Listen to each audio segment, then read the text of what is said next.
Welcome to the podcast. This is Weekends with Abby and Ivan, episode 50 plus. 52.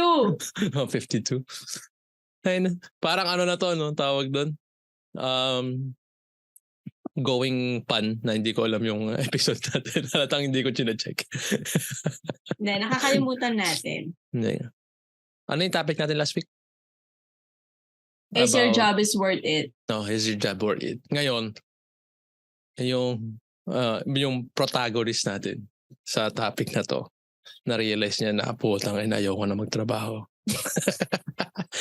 So ngayon ang topic namin. So ngayon ang topic namin, napuputol 2 beses na. When should you resign? Yan. So dahil yung protagonist natin, protagonist. Mm-mm. So we'll start with the explanation kung bakit kailangan ka na mag-resign or ano ba yung mga what are the telltale signs na it's time to walk away. It's time to move on. Pursue another life. Diba? Kasi syempre, there are times na you've been there for a while or parang you already got comfortable, you already put up on a lot of things. And then now you decided, ayaw ko na. Gusto ko nang bumitaw. Di ba? Sabi ni Morris, gusto ko nang bumitaw. So, Tol, ano ba yung mga signs na it's time to resign? It's time to end this podcast. Podcast.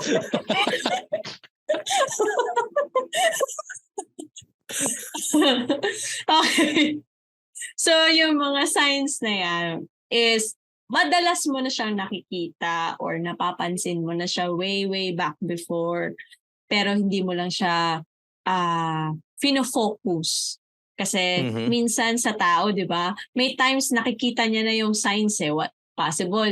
Kaka 1 year pa lang niya sa office, kaka 1 year pa lang niya sa work, pero napansin niya na yung signs. But dinidisregard niya yun kasi meron siyang firstly na fino-focus na mas pinaprioritize. So para sa kanya yung mga signs na yun is dyan muna, yun ganon. But as the time goes by, so pwedeng naka 5 years na, 6 years na siya, ganyan. But same signs over and over again na nagko-cause ng toxicity sa work environment niya or dun sa workplace na kinasasalamuhan niya. Doon niya na na-focus na parang hindi okay. Yung parang hindi na ako dapat magstay. So, yun yung mga first hand na experiences ng tao. Usually napapansin nyo na yan, but you just disregard the signs. Ano yung mga signs na yun? One is toxicity sa culture ng workplace mo. It's either on your co-workers or on the other employees of other departments na nakakasalamuha mo, or on how the company management, yung culture nila, kung paano nila hinahandle yung mga empleyado nila, paano sila nagbibigay ng benefits, paano sila nagpapasahod. Yun yung toxicity ng workplace environment. So that's the first sign. Second is the career advancement. So kapag 11 years ka na or 10 years ka na, IT staff pa rin yung position mo or HR associate ka pa din for 10 years, you were never given a chance to be promoted as an HR supervisor or another or parang leveling. Kasi di ba, minsan may ibang companies na may level yan, level 1, 2, 3, and 4. Pwedeng gano'n na HR associate level 1, level 2. Paano kung sabi natin 4 years, 5 years ka na, level 1 HR ka pa din. Diba? Yung may mga ganong cases. Or office administrator level 1 ka pa din for 3 years or 4 years. Marami nang nag-resign na supervisor na office administrator, pero ikaw, you were never given a chance to be promoted as level 2 or level 3, something like that. So that's the second sign, career advancement.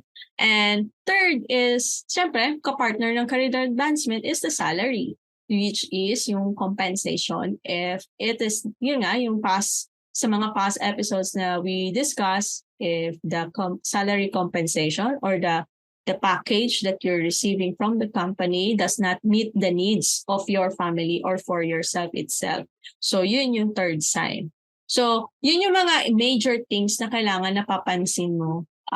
Kasi hindi ka magiging productive sa work, or you will never had the experience to be productive, to be more initiative, yung kumbaga nagpo-provide ka ng initiative sa company, kung laging negative yung bumabagsak sa'yo. So parang sabihin na natin na, yeah, you have personal issues or you have personal problems, and then kapag ka nasa work ka, nagkakaroon ka pa rin ng problema kasi yung katrabaho mo hindi okay, or yung the company management is not okay, or the compensation that you're receiving and the roles and responsibilities that you have in the company does not grow, or masyado ka na maraming work pero hindi ka na po-promote. May mga ganong cases. So those are the major signs that you have to take a look on if you're already past 4 years, 5 years at a certain job.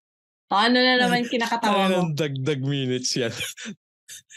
So basically, ikaw na yung sinabi namin last week, yun yung telltale signs ng resignation. Yun doon. Pinahaba ko lang. Pinahaba mo. Hindi, in-explain ko lang kasi mamaya may mga nag-join in dito sa podcast na to na hindi nanood nung last time. Yeah. Pero yeah, basically, kung ano yung mga, if you go back to episode 51 and then you realize like all of the, diba, the question is like, is your job worth it? Diba? If that's the question and then all your answers are all negative on that category listing, and then that also is the telltale sign na kailangan ko na mag-resign, kailangan ko na umalis dito dahil majority of the reasonings that I have when I did the reflection of if my job here is still worth it is like all in the negative side. Kasi kung mas marami pa rin yung positive side and then yung kakonti lang yung negative side, diba? Kasi doon mo na lang i-weigh in na is the negative side really bigger than the positive side? Mm-hmm. Kasi meron, di ba, katulad nung iba na malaking sahod, maganda yung kumpanya, pero ang hirap ng biyahe, lalo na sa Pinas, mahirap ang biyahe. Mm-hmm. Di ba? So that's the only negative side. Tapos maganda naman yung career advancement, parang siguro every year na assess kayo, di ba? Performance assessment. So and then everyone gets parang 10% raise every year. So in essence, parang basic standard of progressive company. So it's actually good, pero ang pinaka-negative mo is malayo. So ngayon, iisipin mo na lang is it worth it to resign, or parang should I just like adjust on this living? Kaya nga, di ba, marami na yung sa Pilipinas is yung nagmo-move near the workplace that they have, yung nagre-rent, and which is you already done as well before, di ba? Mm-mm.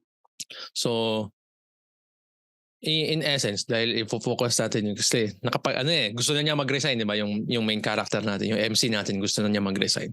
So we're gonna proceed we're gonna proceed on ano ba yung mga steps on resigning, ano ba yung mga dapat natin i-cover, ano ba yung mga pagkakaiba ng resignation through sa Canada and then sa Pilipinas. And I think there are baka mabigla kayo kung oy, gano'n lang pala mag-resign dito. Oh, mas mahirap pala mag-resign doon. Parang let's just so sa Pilipinas ba, tol? Sa Pilipinas, what's the minimum notice para mag-resign? Standard minimum notice.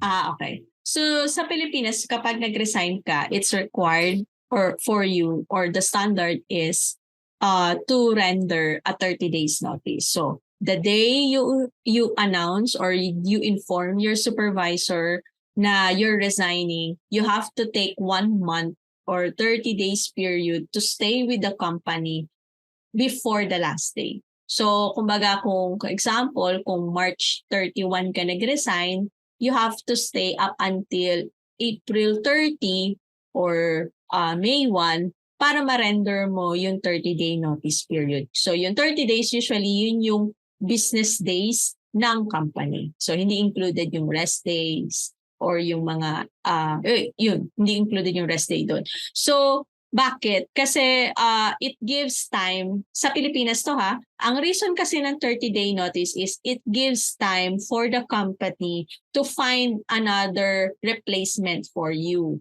So, lalo na sa mga positions, higher positions na nagre-resign ka, usually kailangan nila ng kapalit. So, yung 30 days is yun yung time ng company to find another replacement and to transition your task sa ibang mga employees na part ng team mo. So, yun yung reason kung bakit may 30 days notice. So, sa inyo, sa Canada? Ang basic dito is 2 weeks. 2 weeks is the standard. So as long as you give like enough 2 weeks, and so basically 10 days. 10 days notice, 10 working days notice. That is more than enough for the employer to process yung yung kasi saglit lang naman talaga yung pag-terminate ng mga payrolls mo, numbers, pag sa office like emails, it's just like the transition na yung mga projects mo, 'di ba? Kanina mo i-hand in, kanina mo i-spread out para hindi lang mapunta sa isang tao kasi syempre kawawa naman, 'di ba? Iiwan mo na nga sila tapos yung isang tao ibibigay mo sa kanya lahat ng trabaho niya. So trabaho mo. So parang kailangan it's just like an educated guess na ito yung i-spread out natin to. That's for yung mga full-time office job. Medyo merong times na aabot siya ng 30 days. Pero usually, a lot of people here can actually fit it in within 2 weeks. They can actually like process yung resignation, termination, and then yung divide nung workload nung tao. But until they find a new person. Kasi dito, it's always that na parang everyone thinks everyone is dispensable. So kung gusto nilang umalis, alis lang sila. So the company has to realize na kailangan ko i-divide to ng maayos hanggang sa dumating yung bago naming employee, 'di ba? Yung kapalit, yung replacement employee. And sa part-time naman, part-time is really easy kahit mag-hand in ka ng 2 weeks. Kasi usually, 'di ba, pag sa part-time, binibigyan ka ng schedule every week. Minsan doon, hindi ka na bibigyan ng schedule of 2 weeks kasi indispensable ka. Ba't di ba? Parang, ba't ka pa namin kailangan sa McDo? 2 weeks ba? Kahit maghanin ka ng 2 weeks, yung 2 weeks mo, di ka na bibigyan ng work. Kasi parang, ba't ko pa ibibigay sa'yo? Pwede ko naman bigyan ng mas maraming shift, di ba? Working shift yung gustong magtrabaho, di ba? Kasi sa part-time, very indispensable yung mga tao. Sa full-time, yun lang yung medyo kailangan orchestrated, kailangan at least like as seamless as possible when you're doing the transition. So ngayon parang medyo na-realize natin like ano ba yung mga steps, like paano ka nagre-resign sa Pinas? Like sino yung mga kailangan mong sabihan, sino yung mga kailangan mong kontakin, like sino yung mga kailangan ba una mo sasabihin mo kagad sa mga ka-office mate mo na aalis na ako, mga fuck you, iwan kayo lahat dito. Ako I fly like a butterfly. No. Ano ba yung mga steps? Sino ba yung mga una mong kakausapin, tol? Usually ang una mong kakausapin is yung direct supervisor mo, or may cases yan case to case scenario. So may cases na kung okay naman kayo ng supervisor mo, usually sinasabi mo yun sa kanya before you send the actual resignation. Parang i-inform mo na siya na may plans ka to resign. Usually kasi ang ginagawa ng mga supervisor dyan, they let yung kumbaga parang nagiging ready na sila na aalis ka. Pero binibigyan ka nila ng time, kumbaga kakausapin ka na nila ng heart to heart or yung assessment na bakit ka magre-resign, anong possible reason, yung mga ganun. Tapos, usually, sasabihan ka nila na can you think about it kasi may ganitong klaseng opportunity na pwedeng ibigay si company or may pwede kang may pang ibigay sa'yo kung ganito yung hinahanap mo. So, yun yung sinasabing counter offer. Minsan, kung ayaw mo ng ganun, pwede mo nang i-directly gumawa ka na ng resignation letter, you send it via email para recorded, and then you kung decidito ka na 100% na parang hindi, kahit anong sabihin nila sa akin, kahit anong counter offer nila sa akin, I can send, I'm already decided na magre-resign ka, send mo via email. If you want, you can CC the HR. Pero usually naman hindi. Pero kapag kung alam mo na medyo unstable yung management or say unstable yung company, usually you have to CC on the email yung HR. Kailangan included si HR sa email ng resignation mo. So yun yung yun yung advice ko or yung sa part ko na masasabi ko na sa Pilipinas, as much as possible, sa direct supervisor mo ibibigay yung resignation and then CC the HR or yung people advisor mo kung na maging aware siya na nagre-resign ka. Para if in case na hindi tanggapin ni supervisor yung resignation mo, at least alam ng human resource na nagre-resign ka talaga. So para wala kang problem. So yun. Yeah. Sa Canada? Sa Canada is pretty much the same, no? Parang, kasi may levels din naman dito. Parang, katulad nun, di ba? Kung masyadong malaki yung kumpanya, doon ka sa direct advice, ano mang isisi mo yung CEO, di ba? Alis na ako. Nasabi para sino to?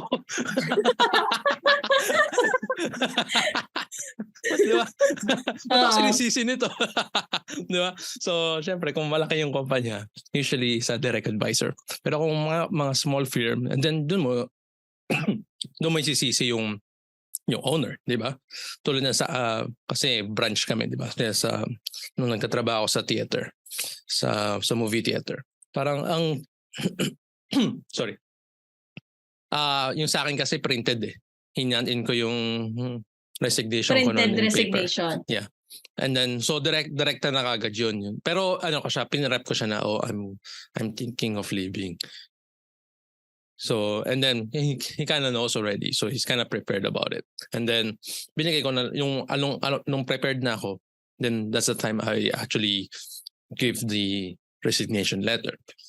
Pero dun sa iba, it's more of like emailing the right person. So, yun nga, it's like sino yung direct supervisor mo or like sino yung mismong head mo na nag-govern sa'yo.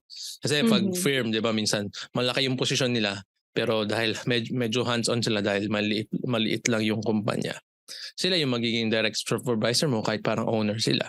So that's the kind of thing. And then, pag sa office kasi usually, from what I heard, is like you kind of want to add the HR. So they just know like, once na it's, kasi tatanungin naman yan eh, nakita mo ba yung resignation ni Ivan? Di ba? Ganon. Paprocess ko na ba to? It's always like that. Kasi parang para alam din ng HR na kasi you can always write di ba kung ano yung end date mo. So, di ba, yung end date mo is nyari, di ba, end of March, ganun, di ba? Sabi mo, my end date is end of March. So, ngayon, yung nasa utak nung, pag sinisi mo yung HR mo doon, ano kagad doon? Direct supervisor, nakita mo ba to? Alis na to, nakausap mo na ba to? Di ba?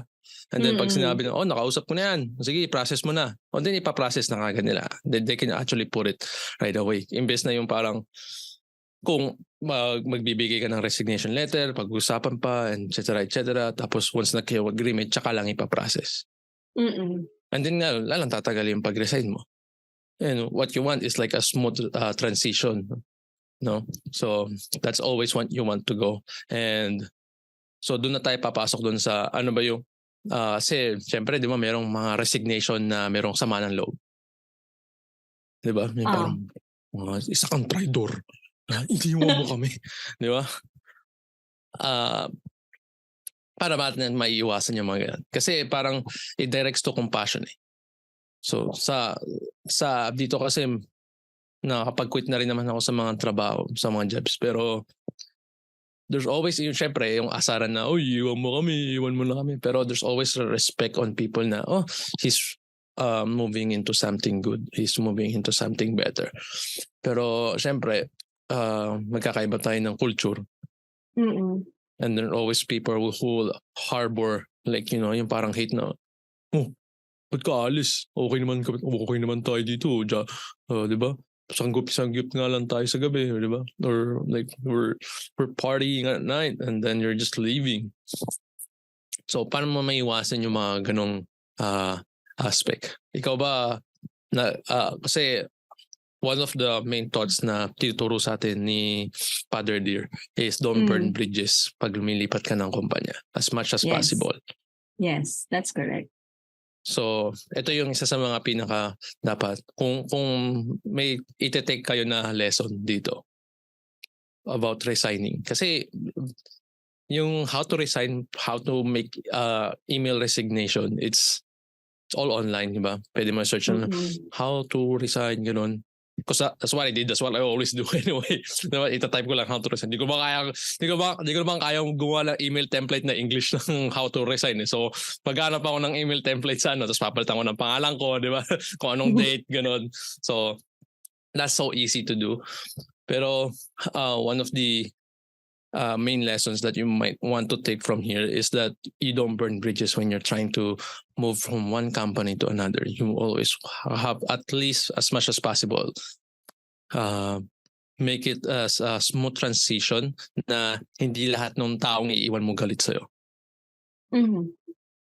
So ikaw ba tol, anong mga process, anong mga ways have you done that? Like, ano yung mga experience mo within transition na mas marami ba yung away, yung parang mag-hiwalay na tayo, yung mga ganon, or wala naman kasi natuto ako dun sa sinasabing don't burn bridges meron lang ako mga certain people na kung alam ko na masama yung loob nila sa pag-alis ko, hindi ko na sila kinakausap. Parang hindi ko na pinapansin. Marami kasing mga ganyan, yung kumbaga parang they rely on you. Yung kumbaga naging complacent na sila na nandun ka sa company na kahit wag na nilang gawin yung trabaho nila sa side nila kasi alam nilang nandiyan ka. And then knowing na within 1 week, 5 days, tsaka nila nalaman, nag-resign ka pala, nagre-render ka na pala ng 30 days, nag-resign ka pala. Yung ganon. Kaya minsan ako kasi, hindi ko kagad siya sinasabi, not unless napirmahan na yung resignation letter. Ibig sabihin kasi sa Pilipinas ito pala yung nakalimutan ko i-inform. So minsan sa Pilipinas, mas prefer na pirmado ng immediate supervisor yung resignation letter. It's a way as a proof na they acknowledge the resignation mo. Yeah. Oo, that you're leaving. It's a proof na para bang wala magagawa si company kundi i-process yung resignation mo. Kasi napirmahan siya, it was acknowledged by your immediate supervisor na you're okay to leave. Kasi they can handle the task that you're leaving. Yun yung mangyayari kasi. So, usually yung ginagawa ko dyan sa site ko, I've been a lot of resignations already kasi marami na rin ako napuntahang companies. After it was signed, that's the time that I usually say, I'm already rendering my 30 days, mag-hand over task na ako. Ito yung mga task list ko. Minsan ganun ako kinigawa ko na siya, pine-prepare ko na yung hand over task ko, and then nakikipag-usap ako sa supervisor ko na, sinong gusto mo? Minsan ganun tinatanong ko sinong gusto mo na i-hand over ko yung trabaho ko? Kanino mo gusto? Minsan siya mag-a-assign. Meron ako mga past experiences na yung mga direct supervisors ko, yung nagsasabi na, hindi, turuan mo itong 2 taong to. I-disseminate mo sa kanilang 2 yung workload mo. So, yung may mga ganong case. And then, that's the time for the 30 days I shadow. Yung kumbaga parang tinitrain ko sila na ito yung workload ko. Kayo gagawa nito. So, parang hindi nababurn yung bridge. Kasi that's the time na para bang dinadahan-dahan mo na sila na ganito lang yung trabaho ko, ganito, magigets nyo, kaya nyo yan. Yung ganun, you encourage them na kaya naman nila yun up until such time na magkakaroon ako ng kapalit. So, yung ganung cases. Although may mga tao akong nakasalamuha na talagang, sila na, kumbaga parang minsan below the belt yung mga statements na meron akong isang beses na na-experience Ewan ko, kwento ko lang. Pero hindi ko nasasabihin kung sa isang company. Pero sa ano ba yan? Sa ano yan? Meron isang company, sa isang company na napagtrabawan ko. Ang sabi ba naman nila sa akin, alis ka? So lilipat ka sa ganung klaseng industry, sa ganung work. Tataba ka dyan, di ka nagaganda. May mga ganun silang statement na para bang they find something bad that might happen to you once you leave the work or once you leave the work itself. So parang may ganung cases na akong na-experience. So kumbaga parang keme lang. Kumbaga parang, okay, kung ganun yung perspective nyo, okay. But for me, that the pasture is greener there once I get there, diba? So para sa akin, parang, hindi ako tataba dyan, magiging okay lang ako, masaya ako dyan. Magiging masaya ako. So ganun yung perspective ko. So usually mga taong ganun, bitter lang yun. So as much as possible, huwag mong papatulan. Yun ang advice ko. Huwag mong papatulan. As much as possible, you always think about how can you get your certificate of employment smoothly. Yun ang pinaka-importante. Huwag mo nang habulin yung back pay, huwag mong habulin yung final pay. Not unless sobrang laki nung kailangan nilang ibigay sa'yo. Kasi may mga certain companies sa Pilipinas, umaabot ng dalawang buwan, minsan 1 year, bago nila i-process yung final pay mo, which is not allowed actually in DOLE, but it's happening in the Philippines. So, ang kailangan mong i-focus is, once you resign, you need to make sure that you can get your certificate of employment sa previous sa previous work mo. So as much as possible, don't burn bridges. Kasi kailangan mo pa rin silang kontakin for that. So yun yung basically my advice. O ikaw? Pro o ikaw. O ikaw, ano mo? Ano contribution mo? Hand in yan. Ako nag-host. And it's a good thing, no? So, kailan talaga i-ease away mo yung mga tao na kasi a lot of the resignation that I did is like masaya yung tao para sa akin na maalis ako dun sa kumpanya. Hindi ko alam kung bakit. Wow, sana all. Laging yung parang maybe it's the culture, di ba? Yung na I was given to I was lucky to be in like a lot of like work culture or a lot of like workmates na very gratitude people. Yung parang yung mga very cheering people, supportive, kumbaga, na parang na-anticipate nila is what is the reason why you're leaving. And parang na-realize na, syempre, hindi naman namin kaya provide. Sipin mo, movie theater.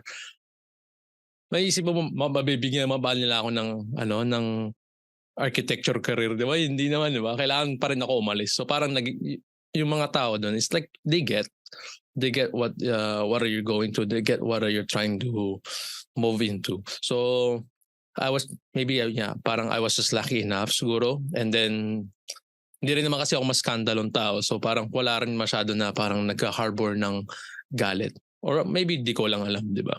Kasi syempre, in the law of reality, meron pa rin at least 3 out of 5 people na galit sa'yo. Na di mo lang alam. Na hindi mo alam. So, ayan, no? So, you realize why you're resigning. From the past episode, you already reflected properly na this is the reason I'm resigning. Ito. And then, we give you like an easy way kung sino yung mga iko-contact mo. Alam mo na kung sino, alam na ni MC kung sino yung mga kukontakin niya. And then alam na niya na hindi niya kailangan dapat awayin lahat, di ba? Hindi niya kailangan murahin isa, di ba? Diba? Yung katulad nung sa Brooklyn Nine-Nine, and your mother! Diba? Hindi mo na kailangan gano'n isa-isa. As much as possible, kung may mga nangaasar sa'yo, tawanan mo lang. Just like enjoy it. And then sa utak mo lang siguro rin. Pero kung meron kung magaling ka naman, you can do a witty remarks, 'di ba? Parang konting nudge, konting 'di ba? Konting bawi. Konting counter punch lang, 'di ba? Mga konting counter attack lang na napunta na suntok ako doon yung mga diba? Nang hindi niyo nila mararamdaman, pero syempre magtatawanan. As much as possible, you try to ease your way in para kasi kung sakasakali, 'di ba, katulad nun, umangat ka dun sa bagong kumpanya, pwede mo sila i-hire, 'di ba? Or biglang nagkaroon ng change dun sa department na pinag-alisan mo. Abby, maganda na ulit dito. Balik ka na, 'di ba? There are people who will try to get you back. And that is like one of the amazing things kasi parang as much as the industry is big, the industry is actually small. Correct. People know each other. So it was always hard to burn bridges kasi nagkakaroon ka ng bad reputation sa industry mo. Especially if you're in a career-oriented industry. Pero kahit saan naman kasi. 'Di ba? Kahit para kang solo entrepreneur, 'di ba? Kahit nga vlogger ka, 'di ba? nag-aaway-away yung mga vloggers kasi there's a reputation na they're trying to make. So ganun din kung nasa industry ka, di ba? Kung kahit anong klaseng industry yan, the importance of like keeping yung mga you don't have to be yung parang reunion tayo, di ba? Mga company XYZ employees of 2023 to 2024 reunion tayo, di ba? You don't have to do that. But as much as possible, you ease your way in, you ease your way out of the company respectfully, di ba? As much as possible. Kasi kung pangit naman talaga yung kumpanya, sige, normal! Gano'n naman sila, isa-isa. So, before we end this podcast, we want to actually give you an insight na ba't namin ito pinag-uusapan. Hindi dahil parang gusto na namin mag-resign.